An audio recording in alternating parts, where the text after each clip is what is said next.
मोदी, राहुल और केजरीवाल तीनों बैठकर ये तय कर लो कि ओवैसी क्या है। नमस्कार, मैं ज्योति निषाद और आप देख रहे हैं पर्यावरण पोस्ट। AIMIM को बी टीम बताए जाने के आरोपों पर पार्टी नेता ओवैसी भड़क गए। उन्होंने कांग्रेस, बीजेपी और आम आदमी पार्टी पर पलटवार किया।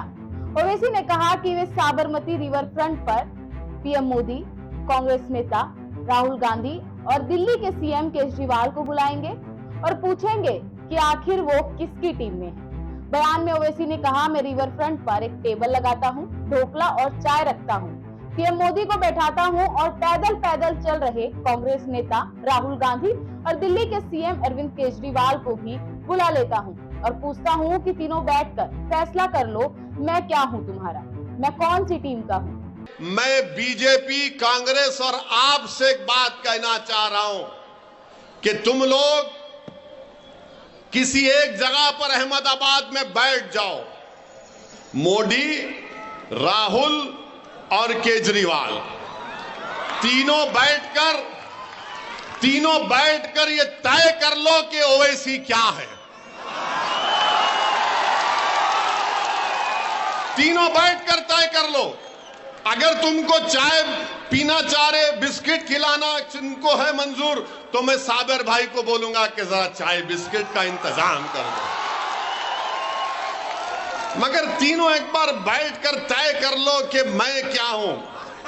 मुझे तुम क्या पुकारते हो उसकी कोई फिक्र नहीं है, क्योंकि मुझे मालूम कि जब तक अल्लाह मुझे जिंदा रखेगा, सेहतमंद रखेगा, ये तमाम लोग मुझ पर इल्जाम लगाते रहेंगे। तो मैं इनसे इतना ही कहूंगा कि कोई पत्थर से ना मारे मेरे दीवाने को। हम आपको बता दें कि गुजरात में ओवैसी की पार्टी भी चुनावी मैदान में उतर चुकी है। गुजरात में 1 दिसंबर को पहले चरण का मतदान हुआ था और अब 5 तारीख को दूसरे चरण के लिए वोट डाले जाएंगे। 8 दिसंबर को नतीजों का ऐलान होगा।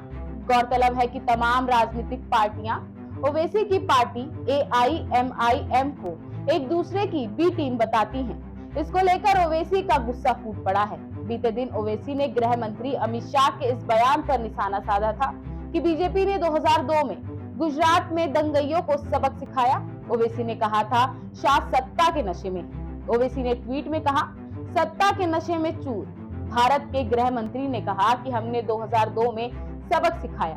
AIMIM नेता ने कहा था, हम अमित शाह को याद दिलाते हैं कि सत्ता स्थायी नहीं होती। गुजरात विधानसभा चुनाव में AIMIM के उम्मीदवारों के लिए प्रचार कर रहे ओवैसी ने लिखा था, सत्ता में आने के बाद कुछ लोग भूल जाते हैं कि सत्ता हमेशा किसी के पास नहीं रहती। ओवैसी ने कहा था, मैं गृह मंत्री को बताना चाहता हूं कि आपने 2002 में जो सबक सिखाया था वे ये था कि बिल्किस बानो के बलात्कारियों को रिहा कर दिया जाएगा। आपने सिखाया था कि आप बिल्किस के 3 साल की बेटी के हत्यारों को छोड़ देंगे। आपने हमें यह भी सिखाया कि एहसान जाफिर को मारा जा सकता है। आपने गुलबर्ग सोसाइटी का पाठ पढ़ाया। आपने बेस्ट बेकरी का पाठ पढ़ाया। आपके कौन से पाठ हम याद रखेंगे।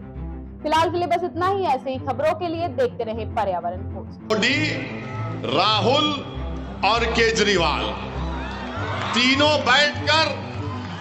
तीनों बैठकर ये तय कर लो कि ओवैसी क्या है।